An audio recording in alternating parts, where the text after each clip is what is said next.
ख्वाब गफलत में सोए हुए मोमिनों, ख्वाब गफलत में सोए हुए मोमिनों, ऐशो इशरत बढ़ाने से क्या फ़ायदा। आँख खोलो उठो याद रब को करो, आँख खोलो उठो याद रब को करो, उम्र यूं ही गंवाने से क्या फ़ायदा, उम्र यूं ही गंवाने से क्या फ़ायदा। अपने रब को जवानी में भूला है तू, और ताकत के बल पे फूला है तू।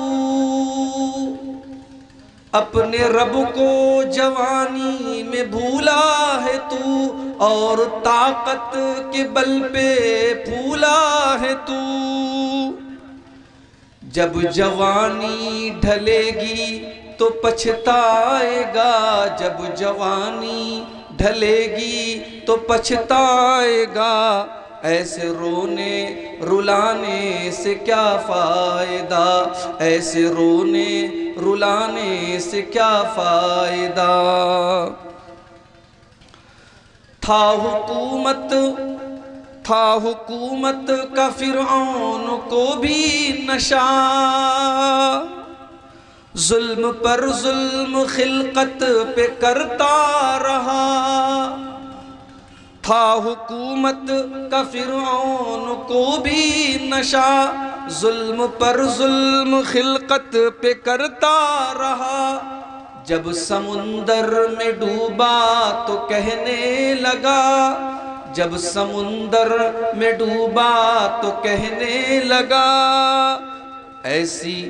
ऐसी कुर्सी के पाने से क्या फ़ायदा, इस हुकूमत के पाने से क्या फ़ायदा। मालदारी में मशहूर कारून था, वो मुखालिफ था मूसा व हारून का। मालदारी में मशहूर कारून था, वो मुखालिफ था मूसा व हारून का। जब ज़मीन में धसाया तो कहने लगा, जब ज़मीन में धसाया तो कहने लगा, ऐसे बेजा खजाने से क्या फ़ायदा, ऐसे बेजा खजाने से क्या फ़ायदा। और आखिरी अशार समात फरमाएं, अपनी शोहरत में मोहसिन न तू यूं मचल। शोहरत का नशा भी बड़ा ख़तरनाक होता है। कोई शायर है, कोई मुकर्रिर है, शोहरत का नशा भी लोगों को डुबा देता है। अपनी शोहरत पे मोहसिन न तू यूं मचल, एक दिन आ दबोचेगी तुझको अजल। अजल का मतलब मौत। अपनी शोहरत पे मोहसिन न तू यूं मचल, एक दिन आ दबोचेगी तुझको अजल। रूह को साफ कर नेक आमाल कर, रूह को साफ कर नेक आमाल कर, जिस्म ताहिर बनाने से क्या फ़ायदा। जिस्म को पाक और साफ लोग रखते हैं और दिल की सफाई नहीं करते, रूह की सफाई नहीं करते। रूह को साफ कर नेक आमाल कर, जिस्म ताहिर बनाने से क्या फ़ायदा। आँख खोलो उठो याद रब को करो, उम्र यूं ही गंवाने से क्या फ़ायदा। मोहतरम उलमाए किराम, बुज़ुर्गों और दोस्तों, नौजवान साथियों, पर्दा नशीन माँ और बहनों, प्यारे बच्चों, आज आपके इस प्रोग्राम में सच पूछिए तो शामिल होने का कोई इम्कान नज़र नहीं आ रहा था। इस प्रोग्राम के लिए हमारे अजीज़ दोस्त शेख असरार आदिल आलियावी साहब ने जब मुझसे वक्त लिया तो मैंने इस शर्त पर उनको वक्त दिया था कि आप मेरी तकरीर 8 से 9 बजे तक करा दीजिएगा और मुझे रातों रात पटना छोड़ दीजिए ताकि मैं अगले दिन सुबह मदरसे में हाजिर हो सकूं, क्योंकि मेरी गवर्नमेंट जॉब है और मदरसे में इस वक्त इम्तिहान का पीरियड चल रहा है, मुझे छुट्टी नहीं मिलेगी। अगर आप इस पर एग्री हैं तो मैं प्रोग्राम में आऊँगा। शेख ने वादा किया कि आप आइए, हम आपको पटना तक छोड़ेंगे। हमने गाड़ी भी तय कर ली है, आपको इंशाअल्लाह कोई दिक्कत नहीं। इन्नल्लाह इंदहु इल्मुस्साह व युनज़्ज़िलुल गैस व यअलमु मा फिल अरहाम। अल्लाह ताला को ही पता है कि क़यामत कब आएगी, बारिश कब होगी, कितनी होगी, कहाँ होगी, सिर्फ और सिर्फ अल्लाह को मालूम है। व यअलमु मा फिल अरहाम, और रहमे मादर के अंदर क्या है, माँ के पेट के अंदर क्या है, लड़का है या लड़की है तो मेडिकल साइंस भी बता देगा, मगर माँ के पेट में पलने वाला बच्चा वो मोमिन बनेगा या काफिर बनेगा, वो नेक बनेगा या बुरा बनेगा, वो फरमा बरदार बनेगा या नाफरमान बनेगा, वो कितनी रोजी पाएगा, वो कितनी उम्र पाएगा, ये सिर्फ और सिर्फ अल्लाह को मालूम है।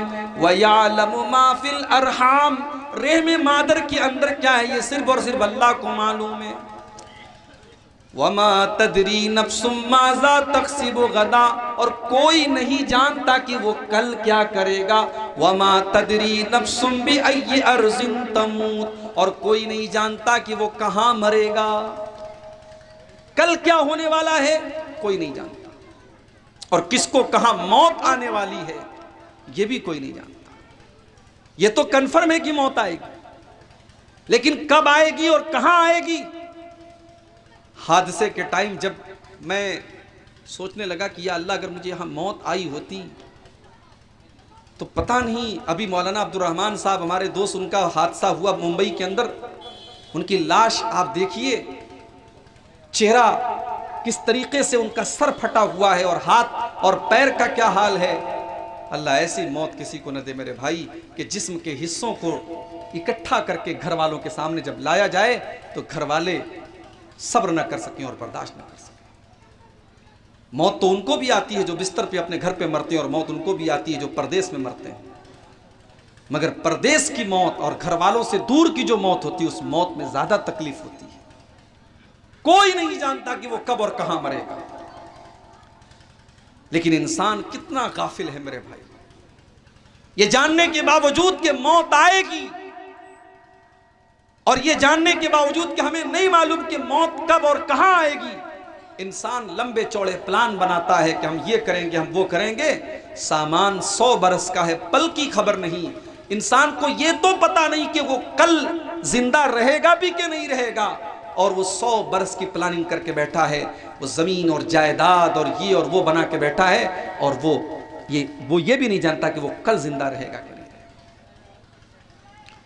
इसीलिए अल्लाह ताला कुरान के अंदर सूरह वाक़िया के अंदर फरमाता है, ऐ इंसान तू कितना बेबस है, तू कितना कमजोर है, तेरी औकात क्या है।